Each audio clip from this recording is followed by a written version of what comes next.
Hey, what's going on YouTube? It's Pyromancer here, and let me just preface this by saying there might be big spoilers in this video. So please, if you're not into spoilers, click off of this. I also want to let you guys know that this is going to be an entirely unscripted video. I was going to script it, but then I found out it was going to take me forever, so we're not doing that. I'm putting my tinfoil hat on, and shit is about to get real. So sit back, relax, and enjoy this not short at all, long, drawn-out explanation of what I think is going to happen in Battle for Azeroth. Rathian is going out the window. We're not even talking about him here.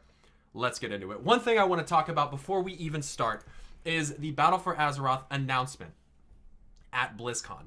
Now, we're shown a couple pieces of very important information, but we're also given a lot of very specific verbal hints. Now, I'll have those kind of playing in the background here and there so you guys can hear, but I want to highlight one here very quickly. Now, for a lot of people that play World of Warcraft for the lore, you should be very excited about this expansion. Now, a lot of people that are not in any way invested or interested in the lore, they might not be showing the same amount of investment and interest in this expansion. And here is a prime example of that. Now, I'm going to play a clip here where Ian Hazzikostas announces, spoiler alert, that we will be fighting Queen Azshara in what sounds like one of the second raids in, probably about the second raid in the next expansion. So I'm going to let you listen to this. I want you to listen to how people react to this announcement. So we'll just sit here and I'll explain as we go. He just finished explaining about the first raid. This is the High Maul, this is the Emerald Nightmare of this expansion. Now, following this, and I'm going to say even less about this raid, it might have occurred to you when Alex was up here earlier talking about the dark threats from the sea plaguing Kultiris.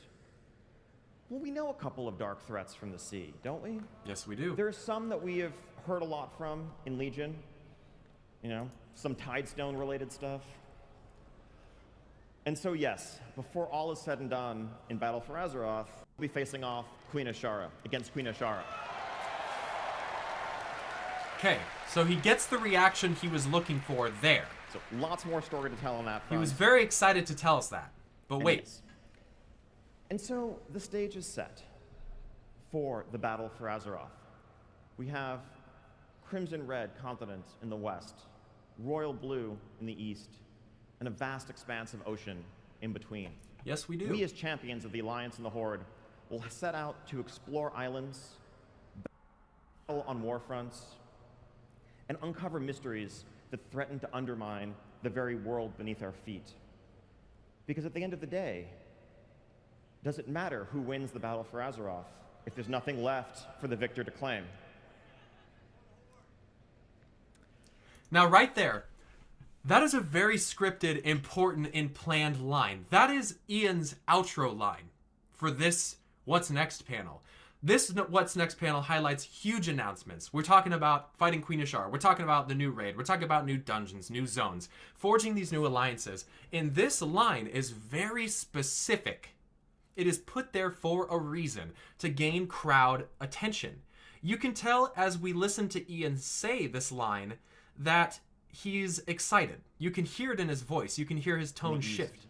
And a vast expanse of ocean in between. Listen to him. We as champions of the Alliance and the Horde will set out to explore islands, battle on war fronts, and uncover mysteries that threaten to undermine the very world beneath our feet. You can hear him get excited. Because at the end of the day, does it matter who wins the Battle for Azeroth if there's nothing left for the victor to claim? He gets louder, he gets this smug look, and gets absolutely zero crowd reaction. I think that was supposed to be a really big hint at, check it out, guys, the stage is set for this Alliance and Horde battle. But what does it matter if there's nothing left to deal with? I mean, if there's no Azeroth left to claim, what does it matter? Now, that, I think, is fairly obvious. I think pretty much anyone could watch this video, maybe pick up on that tone and see that. But that is gigantic hinting towards the old gods, if you ask me. And here is how I'm going to tie everything together for you. So now, nearly 5 minutes into this video, we're going to embark on a speculation journey that, in my opinion, is unrivaled. Not to toot my own horn, let me know what you guys think. Let's jump into this. So where do I even start? We need to talk about some of the quotes from Jaina. And this is the actual opening cutscene for the expansion, not the Battle for Lordaeron, But we need to talk about what she says. My father once told me that peace was like a dream. Beautiful, ephemeral, unattainable. I didn't listen. No one listened. We've made kindling from our suffering, stirred the embers of resentment, just waiting for a single spark to set the whole world aflame. We cannot dream any longer. The time has come to call on allies to join the fight, to rally beneath the banners of a world at war. Now this is, I think, a pretty cryptic message. They put in here several references to fire, and in the cutscene they show the city of Teldrassil, the island, the world tree of Teldrassil, burning to the ground, and they show Sylvanas standing next to it. I'm sure that we can get that pulled up here. That's going to be Sylvanas Teldrassil. Let's just get that pulled up here. And in this, there's actually before and after. I've talked about this before. We can see these ships. I don't think they're related. We see a big-ass tree. We see Saurfang, and again, his name escapes me. I know some of you guys put it in the comments of the last video, but it's not there. We see Sylvanas, and we see whoever this is. Then we see the tree on fire. Now, I want to talk to you about some of the things that Il'gynoth says. And yes, we are going back to the Whispers of Il'gynoth because they are still relevant. I want you to just put yourself in the shoes that you were in when you went into Emerald Nightmare. Remember walking in there for the first time and seeing this tree. Malfurion even says, and this place is located in Ungoro Crater, in the Nightmare, basically replication of the real world. What horror is this? A tumor of nightmare infecting a world tree, here in the reflection of the Titan's own playground? If this seed takes hold, its roots of infestation will wind their way into the heart of Azeroth. The nightmare would devour our world, claiming everything, everyone. This must not come to pass. Here, and even in the dungeon journal, it refers to Il'gynoth as infecting a world tree. But in Ungoro Crater, there is no world tree. We'll come back to that. Some of the whispers of Il'gynoth are quite cryptic, and I want you to remember that we were told in the story of 1,000 Years' War that the Void sees only half-truths. And so I think we've been looking at some of these quotes the wrong way, so we're going to revisit them. Flesh is his gift, he is your true creator. This, I think, would be talking about Yogg-Saron with the Curse of Flesh. To find him, drown yourself in the circle of stars. We don't know exactly what that is, but I still am thinking that it's hinting towards the Skybox and Cataclysm. I personally still think that that fits. The King of Diamonds has been made a pawn, Magni Bronzebeard. The Lord of Ravens will turn the key. That would be Khadgar, which he did in the Tomb of Sargeras. The Boy King serves at the Master's table. 3 lies will he offer you. The Boy King, I think, honestly, is Anduin. Now, I know some of you guys think it's Rathian, but hear me out. Blizzard said, and I know based on my last video, this might not make sense, but Blizzard actually said in an interview at BlizzCon that they didn't currently have any plans for a major story arc for Rathian in Battle for Azeroth. And so I don't think that we're going to see this come to fruition for Rathian. I just don't see it happening. But Anduin is very important in this next coming expansion. Her heart is a crater and we have filled it. This can have several meanings. This could technically be talking about Azeroth. We do get the heart of Azeroth from Magni Bronzebeard, who has allegedly been made a pawn. So that could have some type of interest to it going forward. And I am also going to throw in here the possibility that if Il'gynoth is telling the truth, and their heart really is a crater, Ungoro Crater is one of the many places like Sholazar Basin and others that Freya found the ability to craft all sorts of different things with. It was kind of like a learning ground, as Malfurion says. Well, some of these areas, like Sholazar Basin, are located over big culminations of ley lines which carry the blood of Azeroth. Which, if that's true, then maybe Azeroth's heart is actually in Ungoro Crater. Or maybe there are multiple hearts of Azeroth.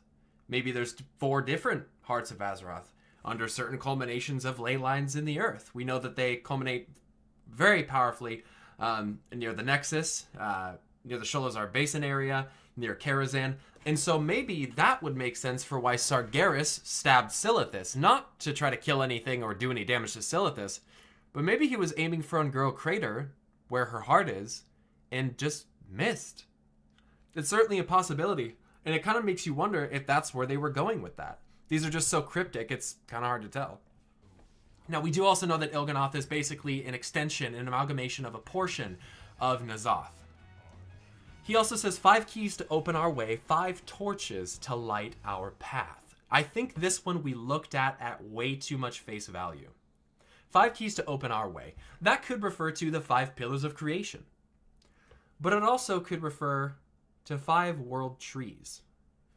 We will get there. Don't worry. For those of you that like the Emerald Dream, we'll get there. 5 torches to light our path. Torches, I think, again, is a very specific way to illustrate fire, which Jaina also did as well. Stirred the embers of resentment, made kindling, waiting for a single spark to set the world aflame. 5 torches we would need to light the path. There's also, to my knowledge, unless I got the math on this one wrong, 5 horde leaders without Sylvanas. Now, at the hour of her 3rd death, she will usher in our coming. This is another statement that could have several meanings. It could mean the 3rd death of Azeroth, with the sundering, the shattering, and now this. But Xal'atath is a portion of the Void, and Xal'atath mentions how she has seen 3 deaths of the world. We'll see if we can find this. Scouring. This land has seen so much upheaval. The cataclysm, the sundering, the scouring. You really have no idea. But she seems to be listing these backwards in chronological order. Cataclysm, then the sundering before that, and something perhaps the scouring before that. So what Il'gynoth refers to be the 3rd death might not actually be referring to Azeroth. What Sargeras does is horrendous and causes a lot of damage. But Khadgar in the broadcast text refers to her as being wounded, not dead. So I don't know if the Void is actually talking about this. I started to think about this, and who else could potentially be looked at as having 3 deaths? Now, a lot of people speculate that it's Sylvanas. I do not believe that to be the case. There are, I believe, already 3 deaths listed for her, and so I don't think it's going to be her. There's other videos about that. You can go learn more about that. I'm not going to jump into that, but I don't think it's Sylvanas. Azeroth, I kind of tend to believe, based on the fact that we're listening to the Void, and both of these are amalgamations of the Void, that it wouldn't be Azeroth. But it could be a couple other things. It could be Gahinir, the mother world tree, the original world tree grown within the plane of the Emerald Dream by Freya, who was bestowed upon the gift from Eonar to be basically the Watcher of Life on Azeroth. It also could be Ysera, who Freya assigned to basically be the main guardian of the Emerald Dream. She is known as the Dreamer. The Emerald Dragonflight has been corrupted, and I think it's important to recognize that there's been a couple basically theoretical deaths for Ysera before. One, at the end of the Cataclysm when we defeated Deathwing, all of their power was siphoned out of the dragons. That could basically be the death of them as an aspect. So they're not really what they were before, if that makes sense. Now, Ysera also becomes corrupted, not in the Emerald Dream, but in actual reality when the Emerald Nightmare escapes Shaladrisil in Val'Sharah. This is one of the first times, really, that we have seen the actual corruption spread from a world tree in this severity. And when the corruption comes out, it goes directly towards Suramar, home of the Nightwell, which is a font of power from the Well of Eternity. As we know, Xal'atath mentions that the citizens of Suramar are slurping away at their very lifeblood of their world, and they don't have any idea what they're doing. Now, I think that's a side point, but back to Ysera, when she becomes corrupted, that basically could be looked at as another death by the Void. And then when we actually kill her and she goes into the Emerald Dream, that could be the 3rd death in which she ushers in our coming. But I think even more likely than that, it could be something else. Before we move on to the next piece, I want to remind you of what happens at the end of the Emerald Nightmare.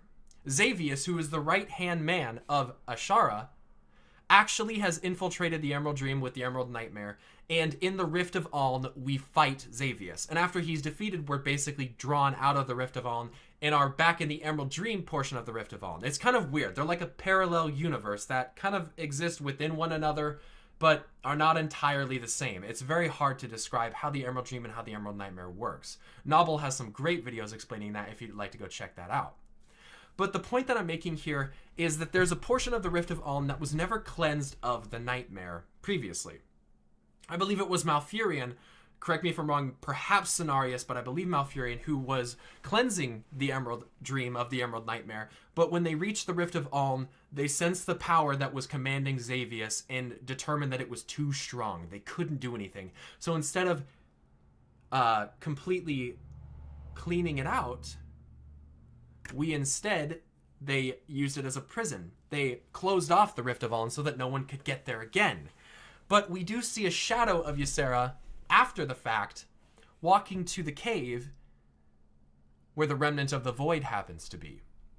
Maybe the corruption that happened in the real world of Ysera followed her through into the Nightmare, and her actual spiritual form within the Emerald Nightmare, or now Emerald Dream, is what carried the remnant of the void into the real Emerald Dream. I think it's very interesting that none of the people in the Emerald Dream could sense that that remnant of the void was still there. And when you interact with it with Xal'atath, this is what she says. Almost completely gone, as if it never existed. But the rift is deep and vast, and somewhere down there it stirs. Something has changed. The last prison weakens. We must prepare. She also says it is ironic that the weakest of us may be the ultimate victor. Cthulhu, Yogg-Saron, Y'Shaarj, and well, only one would remain to consume the world that was always meant to be. Now, we already know that N'Zoth is a huge upcoming enemy that we're going to have to face. But there's even more to suggest that what I'm saying is correct. And I guess the next piece of info that we need to go to is the world trees. So I actually made this little flowchart talking about the world trees, and I highlighted specific distinctions about them. So we're going to talk about them. Gahanir was the original mother tree, and Aviana, a wild god, was actually bound via her soul to Gahanir. When Aviana died, so did Gahanir, and the tree was destroyed. And from the seed of Gahanir, they grew a new tree, Nordrassil. Now, when Archimonde tried to attack Nordrassil in the battle for Mount Hyjal, the blessing that was originally given to Nordrassil by the dragon aspects was pulled out, and basically the wisps were used to defeat Archimonde. However, the concurring blast from that encounter left Nordrassil very damaged, and in an attempt to regain the Night Elven immortality, Fandral Staghelm took some of the branches and grew new trees. He spread them out all over Azeroth, and there are 4 that we know for a fact exist, but a 5th that is unnamed, and we will talk about in a second. So the first of which is Nordrassil, planted seed of Gahanir to grow this world tree atop Mount Hyjal, where the second Well of Eternity was created by Illidan Stormrage. Now this one is blessed by the dragon aspects to grant immortality to the Night Elves and allow their druids to enter the Emerald Dream. Their power was unleashed, that being the dragon aspect's blessing, after the Battle of Mount Hyjal with Archimonde, and by the Cataclysm, Nordrassil had regrown, and Ysera, Alexstrasza, and Nozdormu later gathered with Malfurion and Thrall to restore Nordrassil. We should assume that it's been blessed again, keeping it safe from Old God corruption, as we know the dragon aspect blessing upon it does keep it safe from Old God corruption. So the Old Gods can never directly get into the Well of Eternity by corrupting Nordrassil. It's not possible. It's just not within the realm of capability. But the Well of Eternity in Legion was attacked by the Legion, and the well was not completely destroyed, so it technically is still there. We have Teldrassil. Off the coast of northern Kalimdor, near Nordrassil, it is known as the Crown of Earth, whereas Nordrassil is the Crown of Heavens. Archdruid Fandral Staghelm's failed attempt to restore the immortality of the Night Elves is what Teldrassil is. Teldrassil was blessed by Alexstrasza and Ysera in the marriage of Malfurion and Tyrande, but it was never blessed by Nozdormu, which gives the Night Elves their immortality and completes the safety of corruption from the Old Gods. Teldrassil is also the youngest of the world trees, and over time the land atop Teldrassil fell into the shadow of a sinister presence. Local creatures such as Furlbogs and Grell went mad, and satyrs appeared, intent on further corrupting the land. Giant turtles and threshers known to inhabit the waters surrounding Teldrassil began fleeing the tree to beach themselves and die on Darkshore. Now we know this, I mentioned it in my last video. But the satyr's presence there does suggest that Xavius had a hand in this, and if you go and read about it, he certainly did. After Malfurion was freed from the Emerald Nightmare, he flew to Darnassus and discovered that a remnant of a great evil had been grafted into Teldrassil by Fandral. By grafting Xavius' fell-touched branch into Teldrassil, Fandral had given Xavius the evil behind his transformation into the Nightmare Lord, a tie to both Azeroth and the Emerald Dream. So this is the way that the old gods are able to move through Azeroth, from what I can tell, is through the Emerald Dream. Now, how did that happen, though? There's another tree in Northrend that was planted by, once again, Fandral Staghound, one of the 6 branches taken from Nordrassil. It was called the Crown of the Snow, and was created to stop the spread of Serenite in Northrend. Life around the tree flourished, and the tree grew to immense sizes that even the druids who planted it did not expect. Now, keep in mind, this was done without the permission of Malfurion and the others in the Cenarian Circle. It was also done without the permission of the dragon aspects, and thus it never received the blessing of the dragons. It's the same reason that Teldrassil didn't, because Fandral Staghound planted that without their permission, and Nosdormu was like, no, we're not going to do this. I'm not going to bless it. So we have Teldrassil unblessed, and we have Andrassil unblessed. Andrassil, over time, the creatures around the tree began to go mad, and it turns out that the tree had been actually planted directly over the prison of Yogg-Saron, and the roots had touched it. This allowed Yogg-Saron to actually gain access to the Emerald Dream through this world tree. But the ancient druids destroyed Valdrassil, or Vordrassil, or Andrassil. It was later named Vordrassil, which means the broken crown rather than the crown of the snow. They destroyed it to stop his corruption, but they failed. The sapling inside the tree was used to resurrect Ursoc and Wrath of the Lich King, which we go there and do. From the Ursoc portion of the Emerald Nightmare raid, Andrassil, before breaking and becoming Vordrassil, can still be seen standing in the distance as if it was never destroyed. So in our reality, the tree is dead, but in the eyes of the Nightmare, in the eyes of the Void, it's not. It's still there and it's alive. One of the other trees, the one that we see in Val-Sharon, I've mentioned heavily in this video already, is Shaladdrassil. Now, I know that this video is getting long. We will get to the end. I promise you it all ties together. I swear. This is the first world tree. We learned this by reading Oakhart's Dungeon Journal. It's actually described as an ancient who formed from an offshoot of Shaladdrassil itself. Oakhart has survived the Sundering, the Cataclysm, and countless blights. The ancient was able to weather these storms by drawing strength from the essence of the dream itself, but now that wellspring has become his undoing.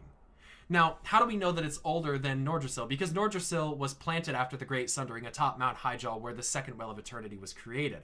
But Oakhart is a portion of Shaladdrassil, and it survived through the Great Sundering, which means that this tree was actually there before the Great Sundering was.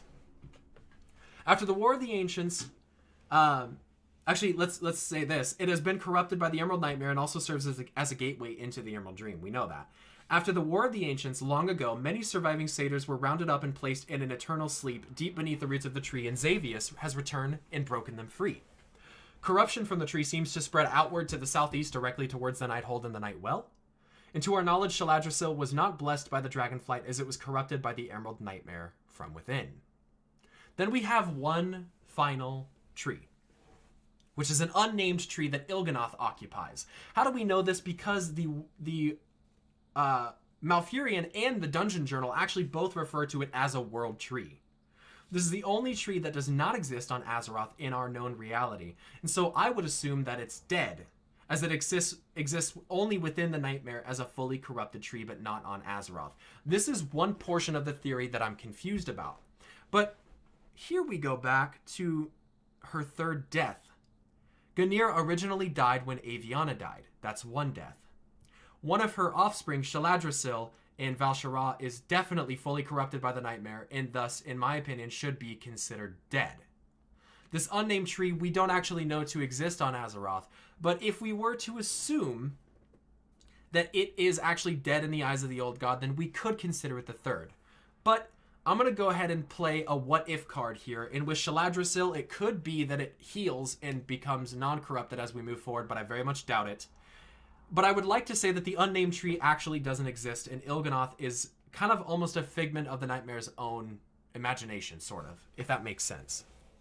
Andrasil should be dead in our eyes, however, it's not. In the eyes of the old gods, as you see in the nightmare, it's still alive. It's still quite real and quite there, and fully uncorrupted. So, the question falls here. Her heart is a crater, and we have filled it. Given that in Ungoro Crater, Il'gynoth is literally in the dead center, and he's a heart, it could be referring to that. At the hour of her third death, she ushers in our coming. What if it's talking about Gah'nir, the tree? Gah'nir's original death, Shaladrasil. Andrasil, as we think it's dead, is not actually dead, but what if Teldrassil was the third death? I mean, when you think about it, all of these trees are basically just replications of the original world tree, which is based off of the Norse mythology tree, Yggdrasil. I hope I say that right.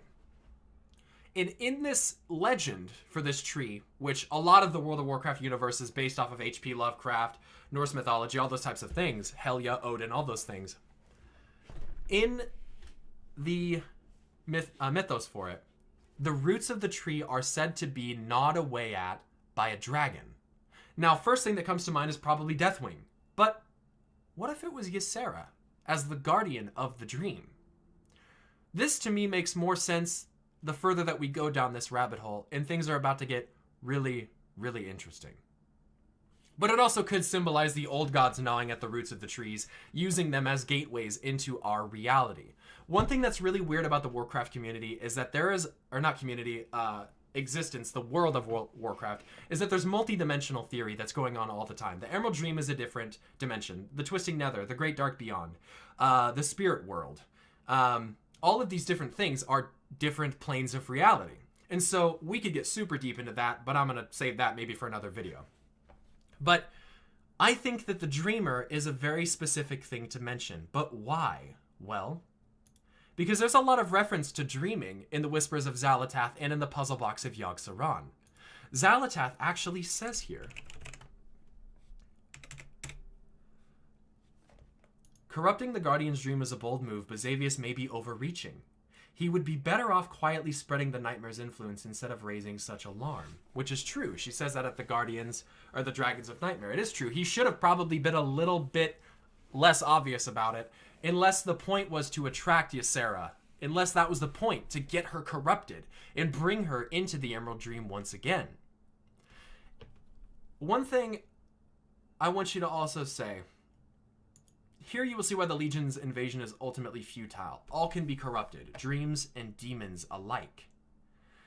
So even though Xavius' original form kind of, when he was working with the Legion alongside Ashara, a lot of what he was doing was because of the demons, there's even more to this. Here is where we arrive at the puzzle box of Yogg-Saron. So we have a lot of references to the Naga in the puzzle box of Yogg-Saron. That goes without saying, that's pretty obvious. At the bottom of the ocean, even light must die. The fish know the cold, they know the dark.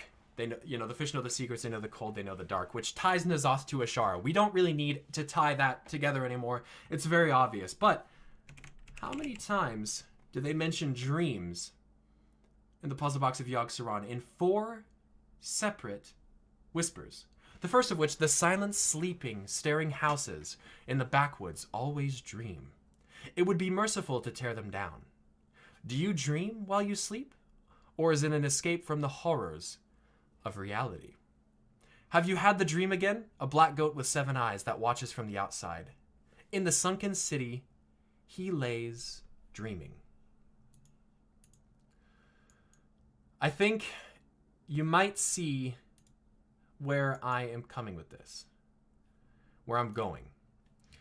A lot of the references that go towards the old gods talk about how they are sleeping, specifically N'Zoth. He sleeps at the bottom of the ocean. There, the god of the deep lays dreaming. They talk about this dream and how in the city of Ny'alotha, all they know is evil, sleep. Do not be impressed by the tall icons of titans which stand here. The towers of sacrifice in Ny'alotha dwarf these pathetic temples. They're talking about a place that exists, but seemingly not in the physical world. But when you kill Il'gynoth, he does say, N'Zoth, I journey to Ny'alotha. And I think that that's very interesting, because for N'Zoth to journey to Ny'alotha, wherever Ny'alotha is probably where N'Zoth is, and if N'Zoth is dreaming, how could Il'gynoth get there as a corrupted world tree without passing through the Emerald Dream or through the Emerald Nightmare? So I guess what I'm getting at is, I have a feeling that N'Zoth has actually corrupted the entirety of the Rift of Aln. That's where N'Zoth actually is. And he's not actually held in a physical prison anymore. But there does have to be a way that N'Zoth is able to escape the Emerald Dream, because it's essentially a portal way for them to get into our world from their prisons. And when Yogg-Saron corrupted the initial world tree in Androsil, he gave all of the other old gods the ability to get into the Emerald Dream as well. Now, I do want to mention, as a side point, down in Silithus, we can see the corruption from the Ankira Empire, whatever they are called, spreading into Ungro Crater. There's a small portion in the south end of it. And I think that it's very interesting that he mentions he's in Ungro Crater. He talks about how her heart is a crater and they filled it. But in our reality, it doesn't exist. It's not there. So let's go back to Vera Mathris. But before that, here, let me finish the other things. In the land of Ny'alotha, there is only sleep. That's all they do, is sleep there. It's almost as if you were in a dream. It also says there's no sharp distinction between the real and the unreal. Ysera does say that it felt so real after the corruption. So we don't actually know in there what's real and maybe what's not. She also says, like I said, Ny'alotha is a city of old, terrible, unnumbered crimes. The void sucks at your soul. The drowned god's heart is black ice. All of these different things. Let's go to Vera Mathris. The Vera Mathris dialogue is something that has been heavily speculated for quite some time, and most people would understandably relate it all to Sylvanas. But what if I told you that maybe you were wrong? And that part of Vera Mathris refers to Sylvanas, and part of it does not. The Horde portion absolutely does. So she found me at last, sent her underlings to do the job. Tell me, when she seized your throne of hides and bones, was your allegiance forced? No. I'd wager you surrendered it willingly, or were convinced you did. It matters not. You are blind to the darkness in your midst. So Vera Mathris hates Sylvanas. He despises her. When he says that, was your allegiance forced? No, I mean, it wasn't. We kind of did surrender it willingly. Vol'jin, who had been talking to the Loas, basically just said, yeah, you're going to be war chief. That's what they told me, and that's what it's going to be. And it's too late. She is already war chief. But he also says it doesn't matter. You're blind to the darkness closing it around your midst. He's not talking about Sylvanas. He's not talking about any inward corruption. He is talking about the ultimate evil. He's talking about the old gods here. But for the Alliance, people still yet again think that it's Sylvanas. But what if I told you that you're wrong? So your Alliance still endures longer than I expected, though she has already planted the seeds of its downfall. She is patient, that one. Keep in mind, in the Portuguese translation for this, he says she is patient, that elf. So, when I saw this, I was like, oh my god, LOL, Sylvanas confirmed, because of this next line. When your thrones run red with betrayal, when your holy places burn and the shattered mask hangs above your hearth, only then will you know, and it will be too late. It matters not. You are blind to the true darkness closing in around you.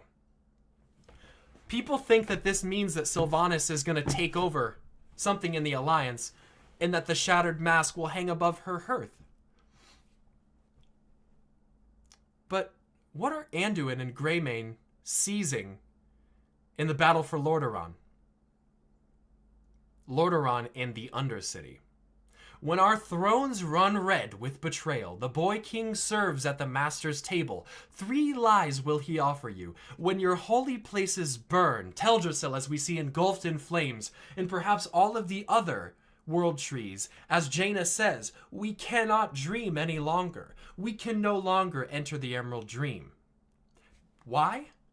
Because maybe we need to go around and set the world ablaze. Burn all of the world trees to the ground, because we find that it is how the old gods will enter our reality. And the shattered mask hangs above your hearth, only then will you know, and it will be too late.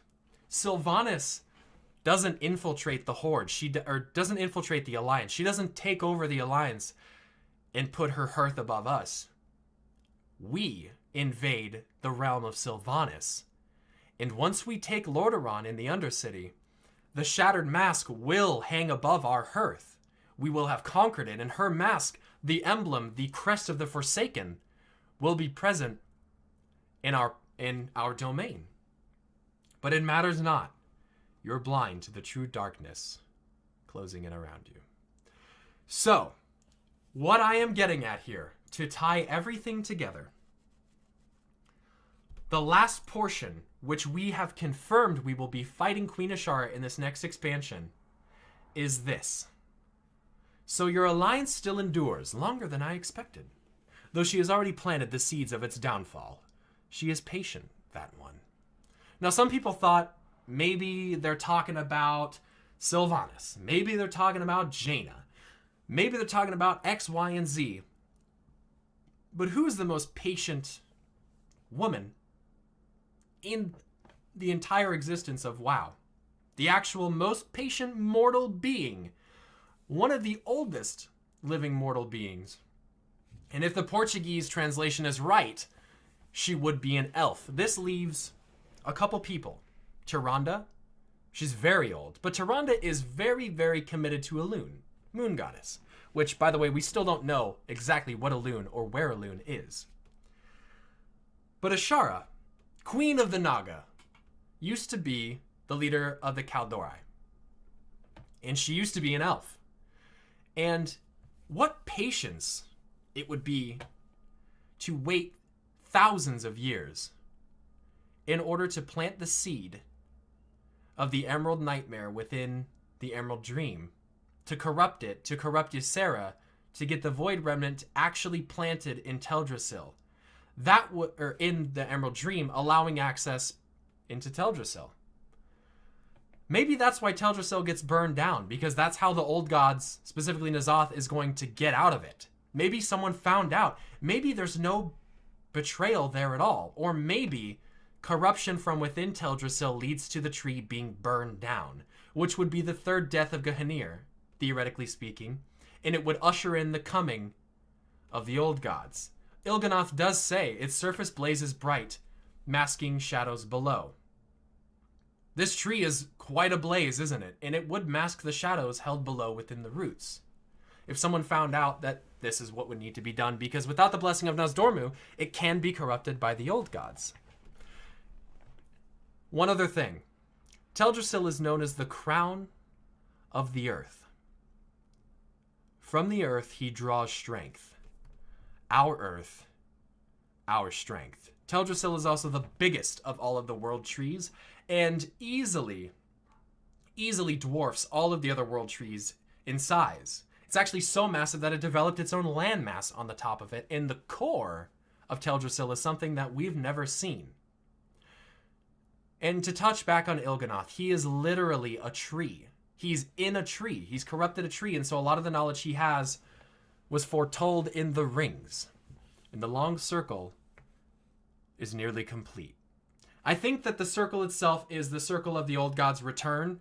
It could be referring to an actual ring in a tree, which I think your coming was foretold in the rings. I think that that is exactly what that means. He's a tree. He's talking about tree rings. Our coming was foretold in the rings. He already knew. Here's one final note that I'll leave you on. Nozdormu, and I learned this in a Noble video, so make sure you go check that guy out. If you watch me and don't know who Noble is, I don't know what you're doing. But Nozdormu at one point decides to further inspect the Well of Eternity more than the other dragons did.